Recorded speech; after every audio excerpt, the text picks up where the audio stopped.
Lagi Olin. Pada kesempatan hari ini kami ingin mempresentasikan tentang proyek yang sedang dibuat. Proyek ini bernama ekskavator hidrolik. Saya Olin, kelas 11 absen 10. Saya Ines absen berapa?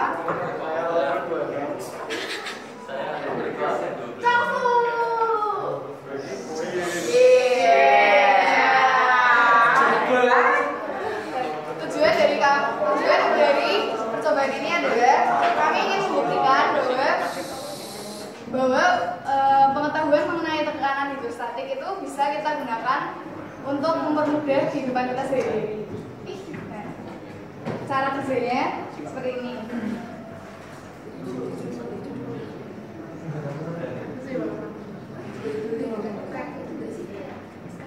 Nah, waktu campur dorong suntikan yang ini, suntikan yang di sini itu kedorong juga mendorong ininya. Apa sih namanya? Tekanan di dalamnya. Jadi mendorong suntikan yang jadi pasangannya ini. Terus karena dia mendorong kan jadi tambah panjang. Nah, otomatis ininya kedorong naik juga karena penyangga tambah panjang. Nah, kalau tarik nanti dia memendek terus ininya turun karena penyangganya tambah pendek. Sekat. Puas sekat. Sekat. Tiga.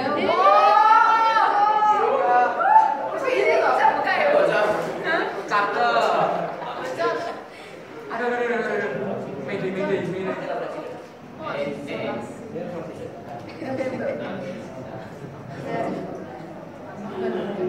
Tutup tangannya. Sekat. Nah, waktu Aldo narik itu sabitnya ketutup karena di sini suntikannya tambah pendek, jadi penghalangnya itu hilang, terus dia langsung tutup. Sekat.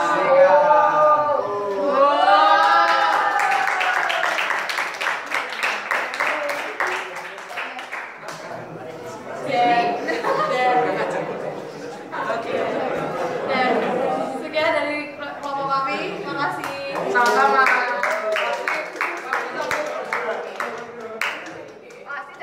Campur berguna kali ini.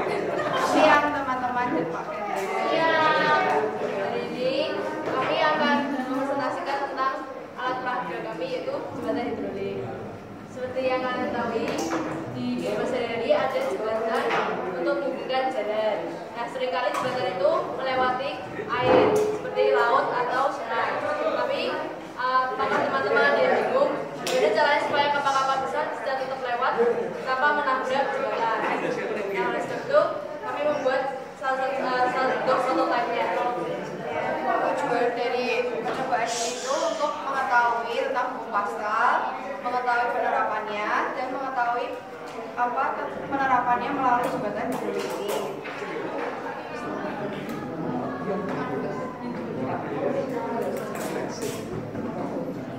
Tadi seperti yang Cici udah bilang, ini menggunakan prinsip hukum Pascal. Nah, hukum Pascal sendiri adalah tekanan yang diberikan pada suatu zat cair di dalam wadah yang tertutup akan diteruskan ke segala arah dan sama besar. Biasanya kan ada mobil ya, kan lewat ya, terus mau dibuka gitu. Nah, makanya waktu itu Jembatan hidrolik. nah, caranya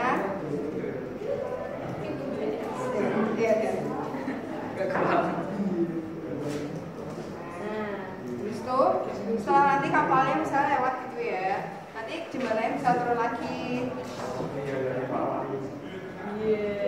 Sekat. Iya. Ini semua bisa terjadi karena adanya tekanan dari tekanan dari suntik yang ini ke sini sehingga waktu tekan suntik yang ini bisa naik. Nah, kira-kira prinsipnya untuk jembatan hidrolik dan jembatan sehari seperti itu. Ya. Sekian.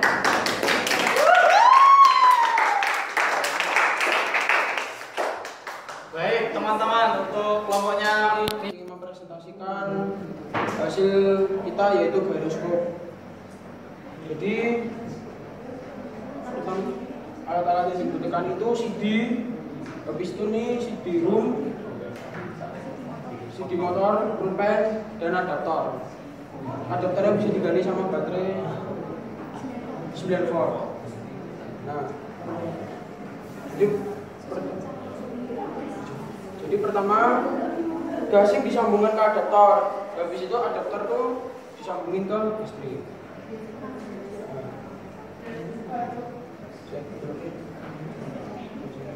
Udah dicolokin.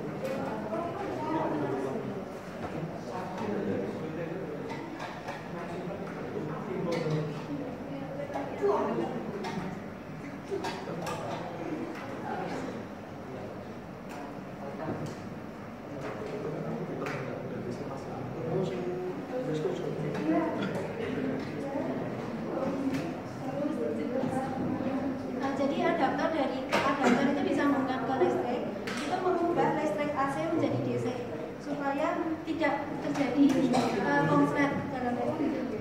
Lalu setelah itu dari adaptor itu sendiri, dari energi listrik itu diubah menjadi energi kinetik dan menghasilkan gaya Lorentz di motor CD tersebut. Nah, setelah disambungkan dari capit buaya ini disambungkan ke giroskop. Giroskop ini akan mengalami percepatan hingga kecepatan maksimum sesuai dengan voltase yang diatur. Di sini kita menggunakan 9 volt. Kita menggunakan 6 volt. Wow. Jadi saat mengalami kecepatan maksimum, CD ini tidak jatuh karena momentum sudut lebih dari sama dengan 0, sehingga dapat mengatasi torsi yang disebabkan oleh gaya gravitasi bumi. Torsinya lebih besar daripada gravitasi bumi. Lalu kita membuat gangsing ini tidak tinggi, dibuat sependek ini supaya tetap seimbang dan stabil. Karena titik beratnya itu terletak lebih dekat dengan permukaan bidang. Lalu ujung gangsing ini dibuat lebih kecil supaya tetap bisa berputar.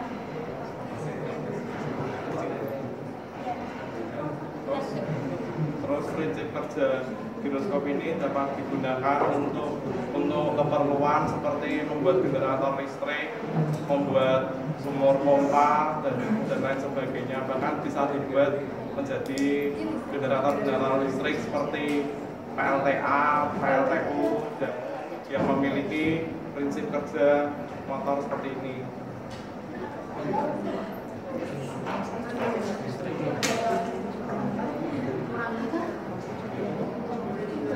Sekian dari presentasi kami.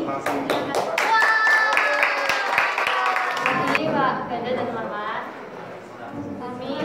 aku, Nadia dan Dewi akan menjelaskan tentang prinsip venturimeter dengan manometer. Jadi di sini kita membuat dengan alat bahannya kayu, terus pipa L, pipa dengan diameter 5 cm, terus pipa shock, pipa penghubung, sama pipa diameter 2,5 cm. Kalau ini pipa penutup. Terus ada selang ukurannya 30 cm. Alatnya gergaji, terus bor buat bolong ini, sama lem. Tujuannya kita buat ini untuk memahami konsep fisika venturimeter, untuk mengetahui cara pembuatan miniatur venturimeter dan menjelaskan konsep hukum Pascal dan miniatur venturi.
Tadi kan kalau minyak kan tingginya dari segini sampai segini.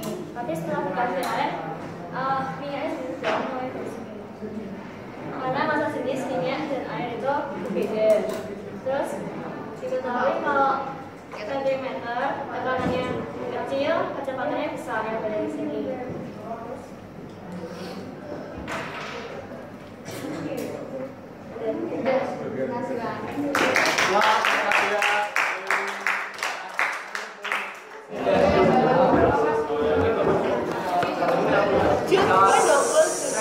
Selamat pagi teman-teman. Kali ini kelompok kami ingin mempresentasikan tentang disipliner.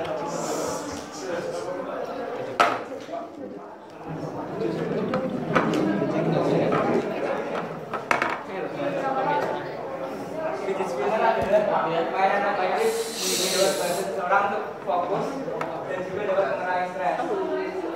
Fungsi lainnya sebagai bidang mengganti untuk orang yang suka cooking, seperti memainkan untuk pulpen, memutar buku, buku jadi. Selain tidak mengganggu orang lain karena tidak berisik, disipliner juga dapat meningkatkan fokus dalam mengerjakan sesuatu, misalnya membaca buku, belajar. Katanya sih gitu.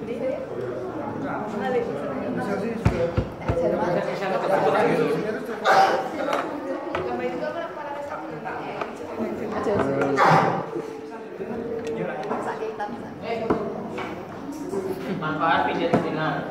Satu, untuk melatih otak kanan dan kiri.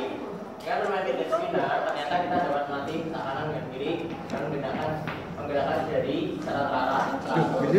Dan ternyata akan membuat kerja. Yang kedua, mengurangi resiko untuk bekerja yang sering duduk, seperti menghilangkan bulu tangan dan menurunkan resiko kematian seperti tidak. meningkatkan konsentrasi. Jadi sebuah penelitian untuk seseorang yang sering memainkan fidgeting meningkatkan memori dan kreativitasnya sehingga lebih mudah untuk menerima informasi. Keempat, nanti tutorial dari gerakan fidget spinner sebanyak 250 per menit dapat membantu memperlancar peredaran dada. Menurut nutrisi, meningkatkan fokus dan mengurangi stres. Siapa yang tahu Catherine Hettinger? Saya. aku Penemunya. Oke.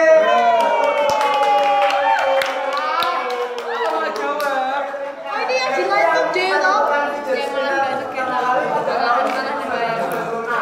Dia tidak menetapkan itu sebagai paten karena kekurangan Pak. Iya benar. Sebesar ini 4 juta. Dan selain fidget spinner ada alat-alat lain untuk fidgeting seperti fidget cube atau stretchboard. Apa itu?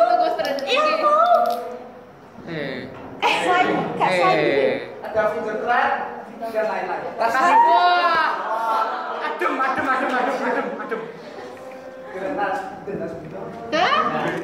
gini gitu.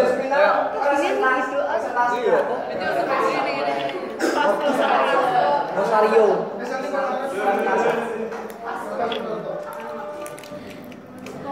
Fidget trap.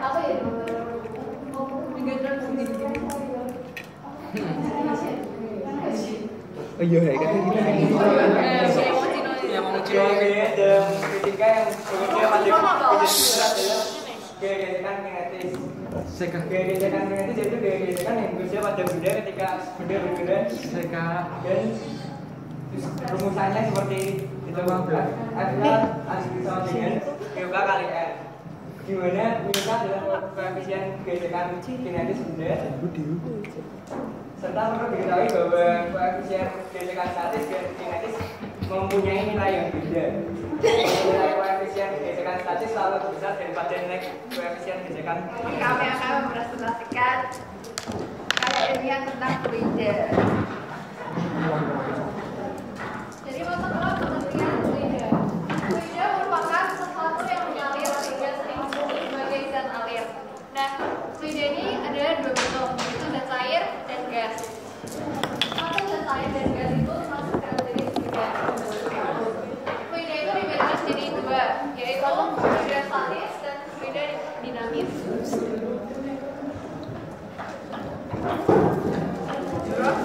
Fluida statis itu fluida saling memiliki bentukan dapat berubah seperti wajahnya karena akibat dari gaya geser.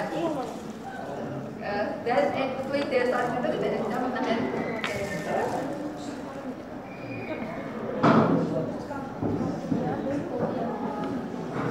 Sekarang kita masuk ke tekanan. Tekanan ini ada dua pertanyaan yang berhubungan dengan tekanan.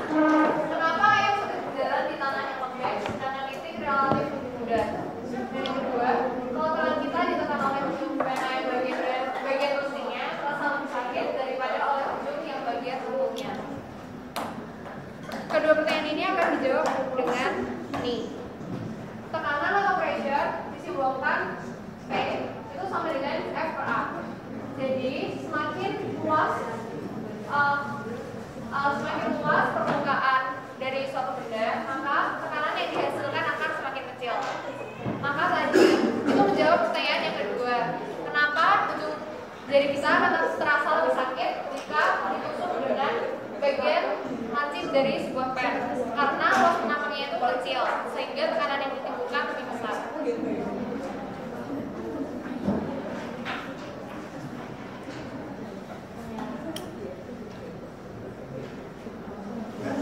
Terus salah satu alat untuk mengukur tekanan itu barometer, itu untuk mengukur tekanan dada. Barometer itu menggunakan cairan merkuri yang umumnya 13,6 gram per mililiter. Kalau mengukur di pantai, barometernya itu tingginya itu 76 cm. Itulah kenapa tekanan itu 76 cm karena berarti apa kadarnya itu masih. Terus kita masuk ke prinsip Pascal. Bunyi dari prinsip Pascal sendiri adalah tekanan yang diberikan pada suatu cairan yang tertutup akan diteruskan tanpa berkurang ke segala titik yang berbeda dan keliling zona. Nah, jadi Pascal ini berusaha untuk mengatakan bahwa tekanan di setiap titik pada kedalaman yang sama itu sama. Prinsip Pascal sendiri bisa disimbolkan seperti ini. P1 sama dengan P2. P itu F per A. Jadi F1 per A1 sama dengan F2 per A2.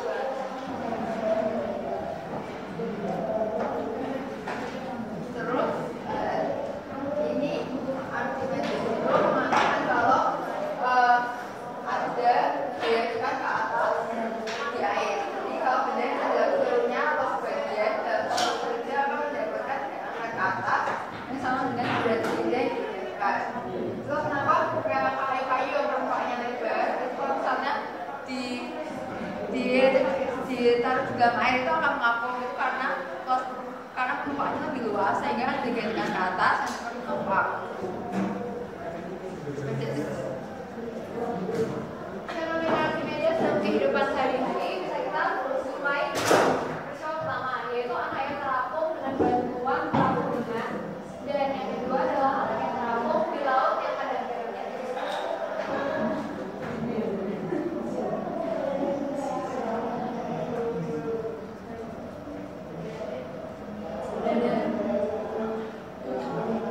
Prinsip Archimedes. Dari gambar yang pertama yaitu tenggelam, itu terjadi apabila massa jenis benda lebih besar daripada massa jenis fluida. Lalu yang kedua, massa benda terapung dalam fluida. Itu terjadi apabila massa jenis benda lebih kecil daripada massa jenis fluida. Dan yang ketiga adalah layang. Itu terjadi apabila massa jenis benda lebih kecil dari massa jenis fluida. Nah, dari ketiga peristiwa ini bisa disimpulkan gaya ke atas sama dengan berat benda. Maka gaya ke atas sama dengan F kali G. Kalau diturunkan akan menjadi gaya ke atas sama dengan Rho kali G kali P. Terus ketegangan permukaan itu timbul karena gaya tarik menarik molekul zat cair dan zat terang dalam permukaan. Jadi disambungkan dengan F per L.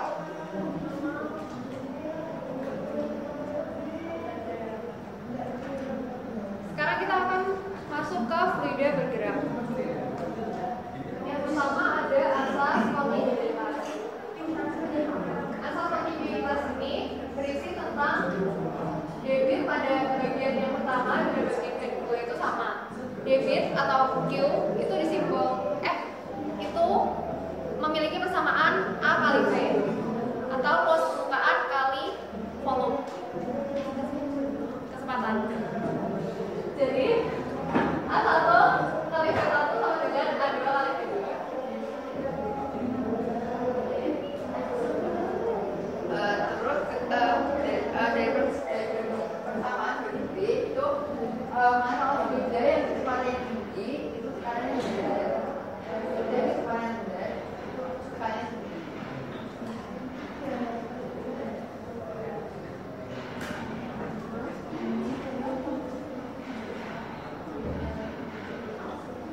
sebagai penjernih air. Iya, terus kita mulai dari unsur-unsur yang ada pada pisang. Ada air, itu paling banyak. Terus ada karbohidrat, karena kan kayak makan pisang jadi lebih kenyang. Terus ada lemak, protein, sodium, fosfor, besi, dan vitamin. Vitamin yaitu vitamin B dan vitamin C.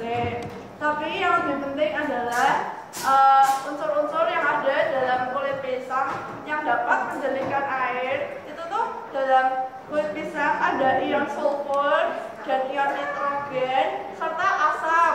Asamnya itu asam karboksilat.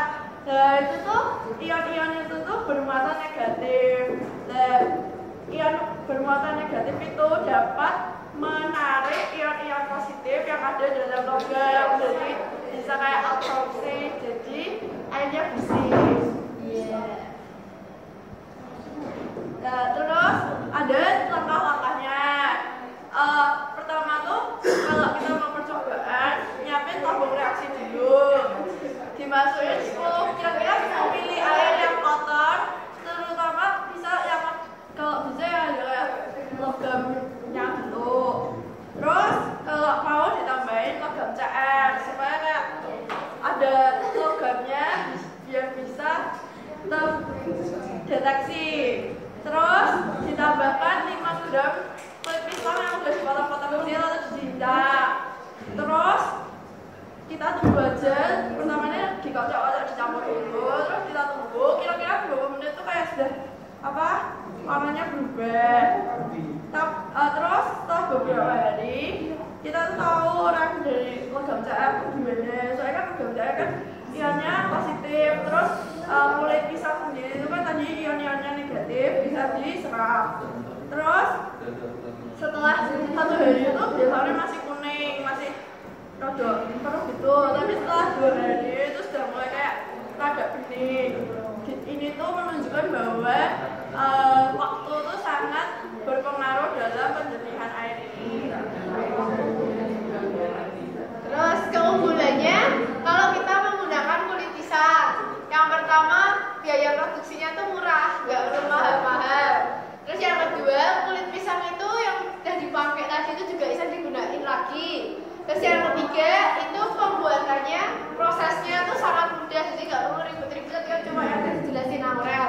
Yang keempat, hemat. Kita sebagai anak loyol kan harus sederhana. Yang kelima, tidak membahayakan air yang dijernihkan karena tidak mengandung bahan kimia, jadi lebih sehat. Terus selain ada keuntungannya, juga ada kelemahannya. Yang pertama, cuma mampu menyaring partikel logam. Yang kedua, sulit untuk menyaring partikel-partikel yang sudah seperti suspensi, seperti tanah liat, lumpur, ataupun bahan-bahan organik terlarut bakteri dan organisme lain. Kelemahan yang ketiga adalah efektivitasnya kayak kurang kalau bahannya itu kekeruhannya terlalu tinggi. Terus ini tuh kayak datanya, misal kalau masa kulit pisang cuma 2 gram tuh rada jernih, tapi yang ditambah-tambahin nanti kayak semakin cepat semakin jernih. Kulit pisang sendiri itu ini bisa dimanfaatkan lagi, kan kayak kurang jernih gitu, nanti bisa dicampur sama yang batu, kapas, jadi kayak alat penyaringan air.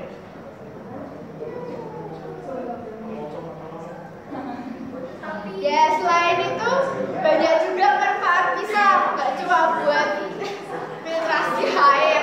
Akar pisang bisa jadi penawar racun, rendah demam, pendinginan darah, anti radang sama pembunuh kencing. Lalu bonggol pisang bisa mengatasi berdarah, terus diare, basi berdarah, pendarahan setelah melahirkan, pembersihan setelah melahirkan, rambut rontok, gagal ginjal maupun sifilis. Gak cuma itu, daun pisang ya bisa buat mengatasi tapal dingin, haid terlalu banyak, disentri, mimisan dan pendarahan lainnya, serta keputihan. Lalu ya yang sebenarnya paling berguna itu kan ya buahnya bisa dimakan. Tapi kan kalau kita makan buahnya nggak tidak mungkin makan kulitnya. Jadi kulitnya itu kan pada dibuang, daripada dibuang kita bisa memanfaatkan untuk sesuatu yang lebih baik.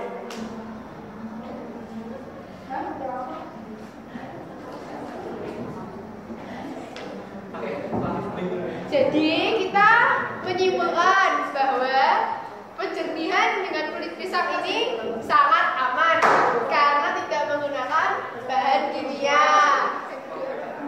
Lalu penggunaannya membuat air menjadi jernih dan tidak berbau. Yang ketiga, ramah lingkungan dan menggunakan limbah itu berarti kita mampu mengatasi satu masalah yang ada di masyarakat, yaitu tentang pengolahan limbah rumah tangga. Iya, jadi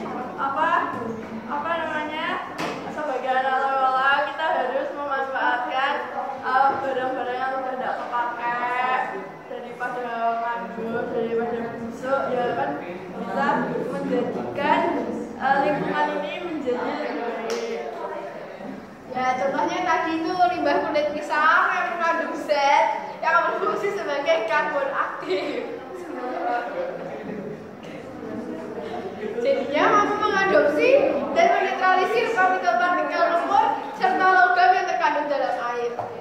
Sehingga kita tidak perlu bergantung lagi sama obat-obatan yang lebih mahal dan memiliki resiko tinggi pada kesehatan kita. Ya, sekian presentasi dari saya dan Amel. Terima kasih.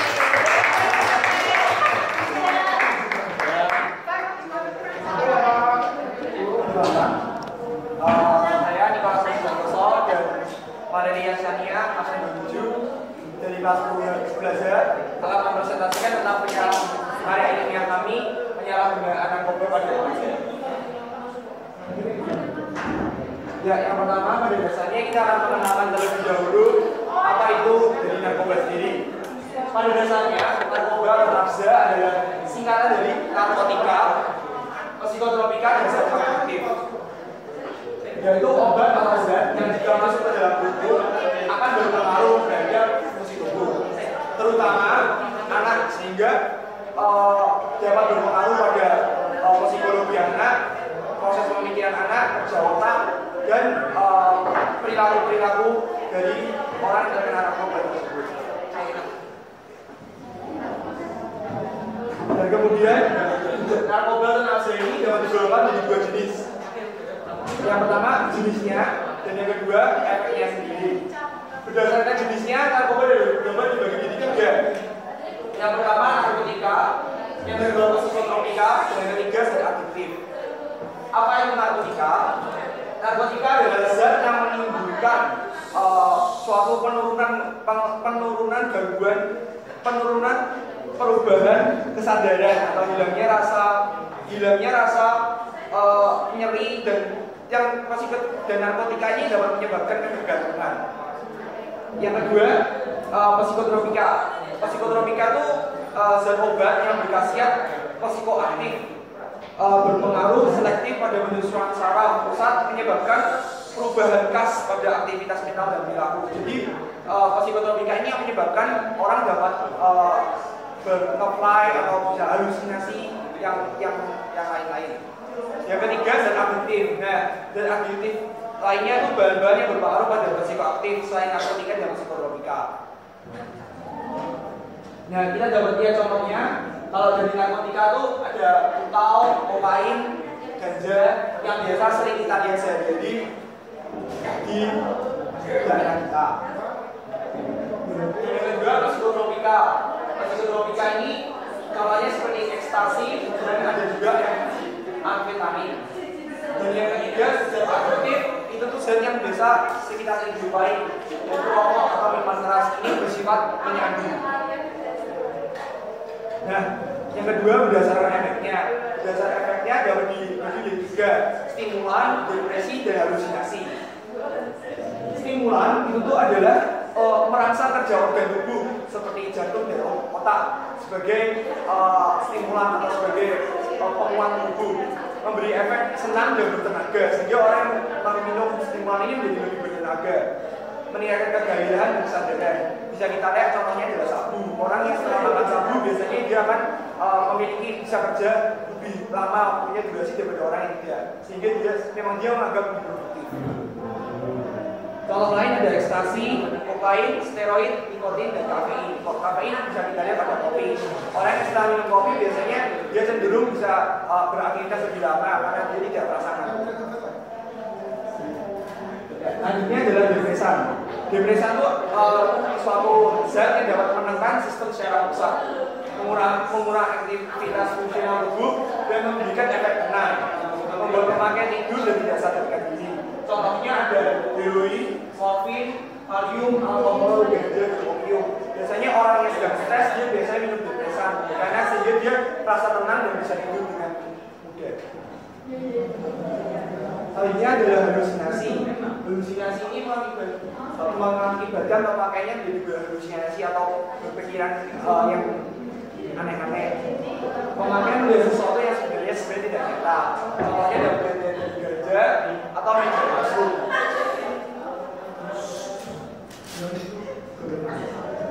Nah ini contoh dari LSD dan ini media palsu yang menimbulkan halusinasi. Nah, selanjutnya kita mendapatkan survei dari www.surveymonkey.com. Dari sini dapat kita lihat mengapa orang menyalahgunakan nafza ini bersifat multikausal atau banyak alasan.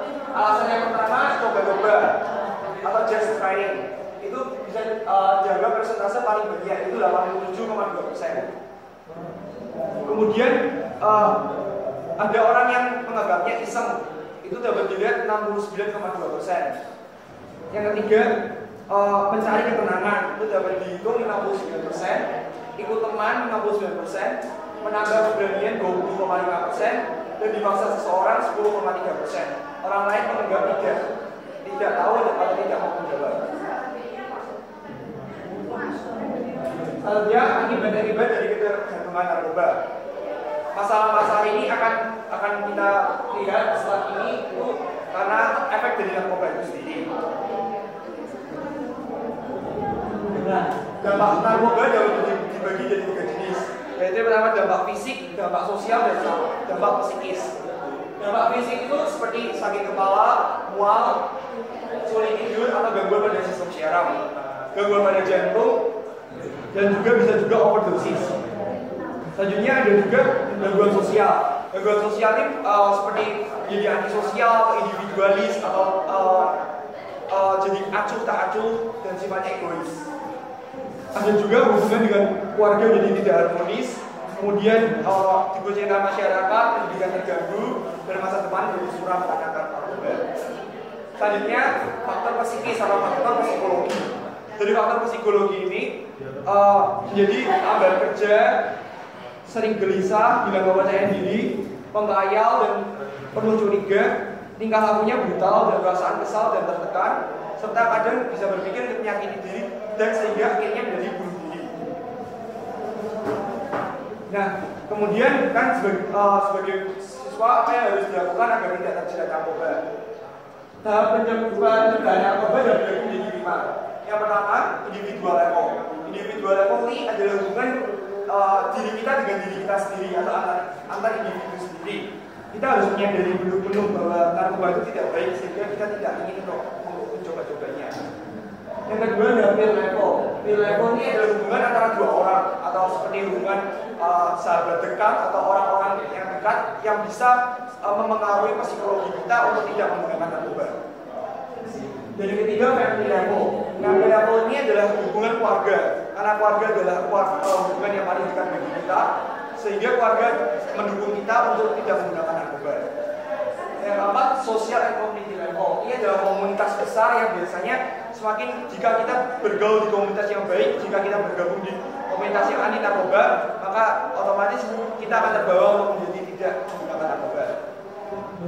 Dan selanjutnya school level. School level itu adalah pendidikan di sekolah yang dimana dengan jika kita sekolah di tempat yang baik maka kita akan menjadi narkoba.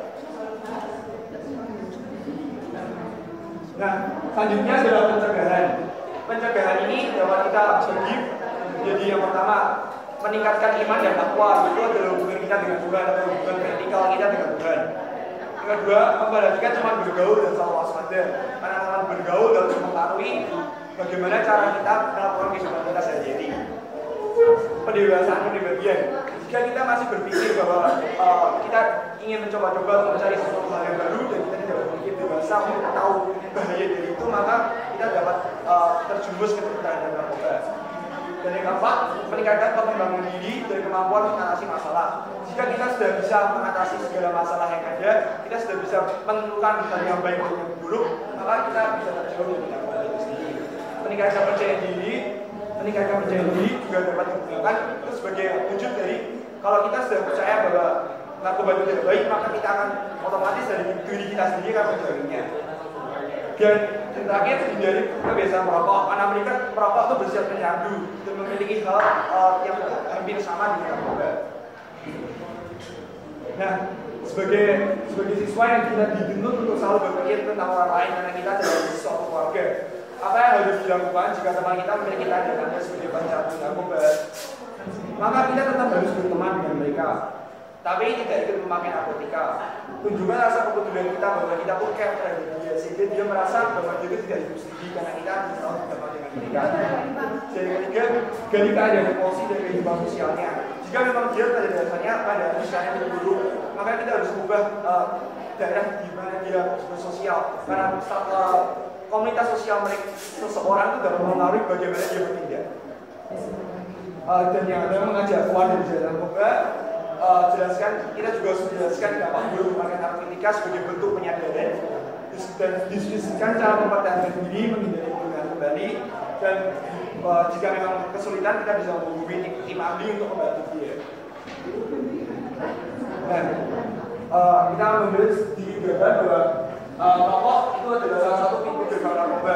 Rokok itu dia bersifat penyandu, dia sebenarnya memiliki zat aktif yang memang sangat tidak baik bagi tubuh. Maka marilah kita menjauhi rokok. Nikotin itu sebenarnya drug ilegal dan yang bisa dilihat sebenarnya narkoba. Ya, marilah kita sebagai siswa untuk menjauhi narkoba dan hidup sehat. Terima kasih. Oke, kita untuk pokoknya resmi.